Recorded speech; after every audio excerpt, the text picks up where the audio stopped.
bike or turbo trainer? Road bike or mountain bike? iPad or big screen? Headphones? Or speakers? Big fan? Or a really big fan? There are a lot of decisions to be made when it comes to getting on Zwift. And even more when it comes to creating your perfect indoor ride. Luckily, Rahsaan and I have been given the challenge of building the ultimate indoor ride for your viewing pleasure. And along the way, not only finding a few options that might work for us, but also some for you as well. So, let's kick things off with the bike. TT bikes for those triathletes out there, a stiff aero race frame for those long, hard race days, a 9-speed retro steel frame for those days in the mountains, or even a hardtail mountain bike, because simply put, that's all you have. Whatever bike you ride, you can ride it on Zwift. Kids can get on Zwift, single speeders can get on Zwift. The question now is, what do I want to ride on Zwift? And me. So let's start with the frame. And without a doubt, it has to be carbon fiber. Steel? Carbon fiber. Steel? Hold up. This is the bike I used to race across America in 2018. It's awesome. Okay, but I spent most of my pro career wishing I was riding this bike. It's a thing of beauty. Okay, you do your thing, and I'll do mine. Right, the heart and soul of anyone's setup, apart from yourself, of course, will be the bike. And for many people, a smart bike will be the way to go. They provide all-in-one, always-on convenience, and there are various brands out there too, from Tax, Wahoo, Wattbike, and many others. And while they come at the pricier end of the spectrum, if you want the convenience, don't want to mess around with your regular bike, and have a place to house them, they're great.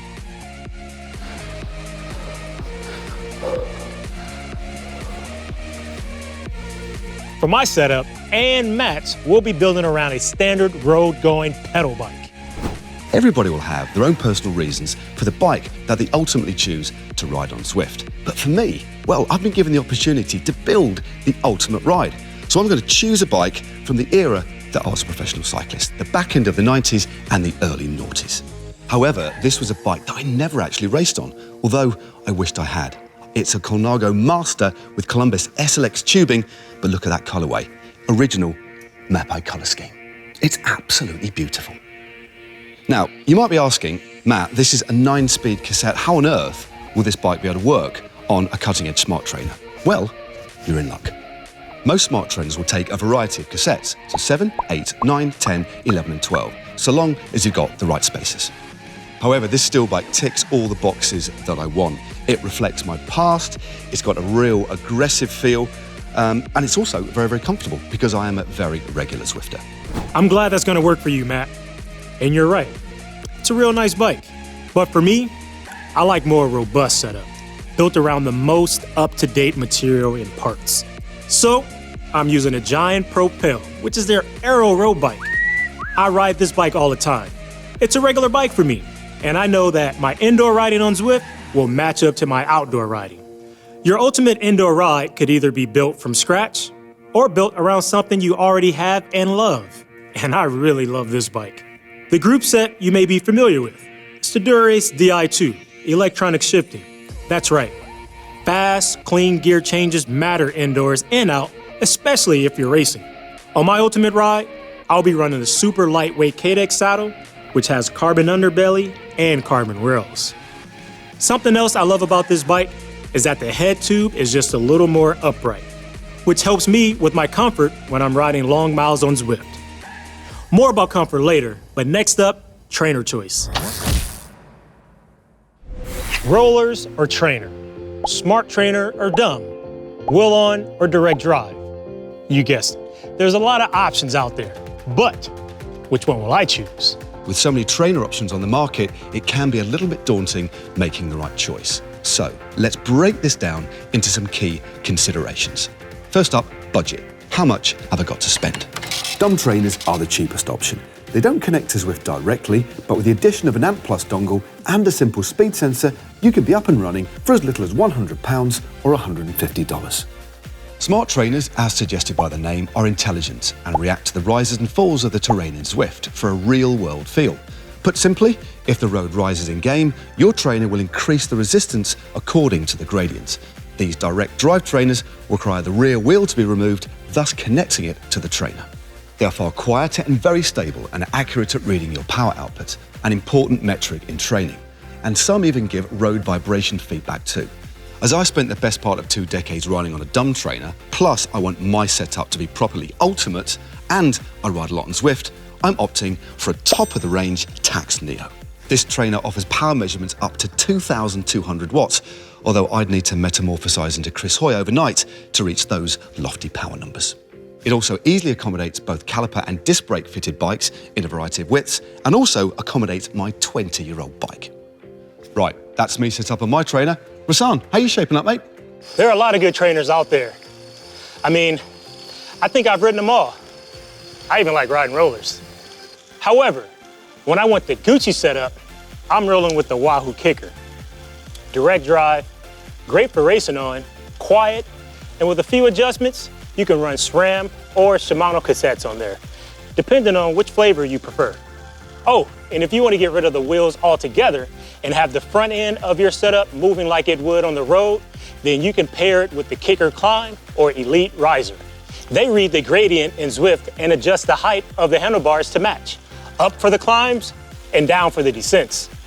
But for me, I like to stay rock solid on the front end, so I'm keeping my wheel on the floor. Bike's ready, trainer's ready.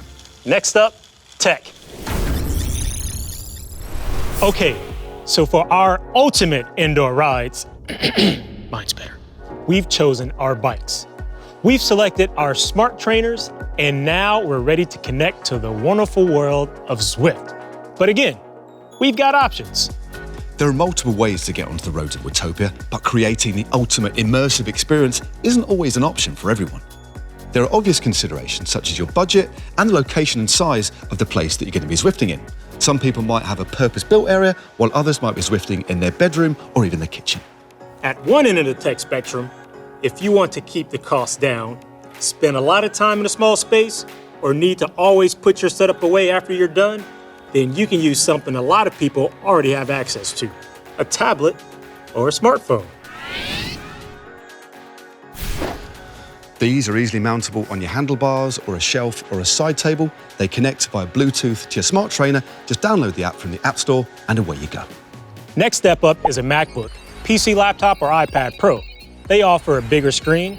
There's access to the keyboard for chat, selfies, and power-ups, and still offer easy portability too, especially if your Zwift space is temporary. Leveling up to the ultimate setup would mean something like a smart TV mounted on a stand or on the wall in front of your bike. You can use one of these, an Apple TV, which is a neat, compact method which a lot of Zwifters use to get in-game in glorious 4K. And it actually comes with this neat little remote control, although this can get a little bit sweaty. So get yourself a non-slip rubber cover if this is the way you're going to go. Like this. The Ultimate is the dedicated gaming PC. Best graphics, not used for anything else, and this can be hardwired into your home router or to your network. And that is what I'll be using on my Ultimate setup. With all this in mind and keeping Ultimate at the forefront of my thinking, I'm going for a flat screen 43-inch TV for maximum in-game immersion. My sound system is actually quite a discreet, subtle one. I've got my iPhone with my Apple in-ear earpods because I'm a pretty sweaty guy, so I can't actually use my over-the-ear ones because they'll just get horrible, soggy and sweaty. And also on my iPhone, I'll have open all of the time my companion app because I'm a big fan of giving ride-ons. So that's me. Rahsaan, what's your tech setup, mate? It's simple, Matt. The bigger, the better. America. You may have a 43-inch screen, which is cute, but in my Ultimate Tech setup, I'm using a massive 50-inch flat screen to Zwift. Oh, and why have one screen when you can have two? I have a second smaller screen, which is actually the same size as your screen, playing my favorite cycling races. It's a must-have item for me. Oh yeah, loud banging music too, and mood lighting. Always Zwift with my music on and the lights down low. It helps me get more into the amazing graphics of Zwift gameplay. Correct tech? Check. Next is keeping cool.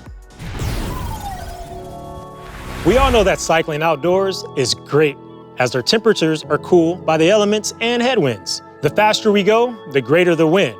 But how do we adjust for that indoors? Without a fan, all that wasted heat creates superheated pockets of air around your body. This is probably the biggest cause for new Zwifters complaining that they can't hold the same power indoors as they do outdoors. So the big question is, what type of fan and how many do you need? For me, quantity is the key to better cooling. And I'll be frank with you, I'm quite a sweaty bloke. So I need all the cooling I can get. I don't have AC in my garage, where I spend most of my time Zwifting, and I also like the feeling of a gentle breeze as I use a simple cheap fan that you can find anywhere, like Costco or Amazon. But for my ultimate setup, I'm sticking with the Wahoo gear and adding that kicker headwind to my setup.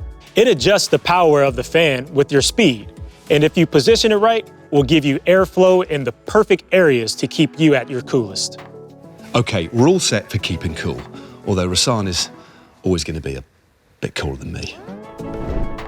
And keeping cool leads me nicely on to the final part of our ultimate ride, comfort. As we know, training can be very hard, so we'll need to make sure that we're as comfortable as possible on the bike. The cool bit about this section is that we can be as creative as we like and turn our customized dial to the max. My number one pick is a table or a flat surface to put stuff on that we need. My flat surface, as you can see, is a good old-fashioned ironing board. I mean, most people have these knocking about the house. They're easily adjustable from a height perspective. They're pretty much the same length as the bike. And just look at all that real estate. Having a nearby surface to put your stuff on will give you access to things that you may need on your ride. You don't want to be stopping mid-ride to run and get a snack if you're midway through a race, for example, or jumping off your bike to get a gel midway through a threshold session. Having this area to put your stuff on will actually help you plan a little better and manage yourself during your ride. Now, the area we all need to ensure remains comfortable is our backside. So it goes without saying that to make sure you have a saddle that fits well and that's comfortable, perhaps with a touch more padding than the one you ride outside. Oh, and cycling shorts that fit well. If I have one golden rule of comfort, it's don't wear old bib shorts. Those shorts work harder for you indoors than they do outside. So wear your favorites on Zwift. Onto pedal choice, which is pretty simple. So if you regularly ride outside, just use the same pedal choice that you would outside indoors, whether that's flat pedals and trainers or clipless pedals and cycling shoes. And if you only ride indoors, use the system or the combination that you are most comfortable with. Now, I might have mentioned before, I am quite a sweaty bloke, so I always have a nice, big, fluffy towel to hand when I'm training to drape over my handlebars and my top tube to absorb the tears of my labour. In fact, I would say that a towel is an absolutely essential bit of kit when training indoors. Just make sure it's a soft and fluffy one and not a coarse one so it feels like you're rubbing your face with a piece of toast. Mats. Yep. Not you, mats for your bike and home trainer. They're important for a couple of reasons. They protect the floor and catches sweat, and they also help keep the bike from moving around and can help reduce the noise when you're working out. My essentials for the Bahati Ultimate Indoor Ride are obviously a towel, Monster Hydro, banana, a second towel for those snot rockets. I'm also watching vintage cycling videos. So that's it, my ultimate indoor ride. And Rahsaan's almost ultimate indoor ride over there. What? You have yours, and I have mine. And I think we're both pretty happy. True. So go ahead, drop your thoughts in the comments below and let us know which one of these ultimate indoor rides you think you would have in your home, or what you would do differently. And whether you're building your first indoor ride or pain cave setup, or you're supercharging the one you've already got, I hope this has been and will continue to be a useful guide for getting it right just for you. Ride on.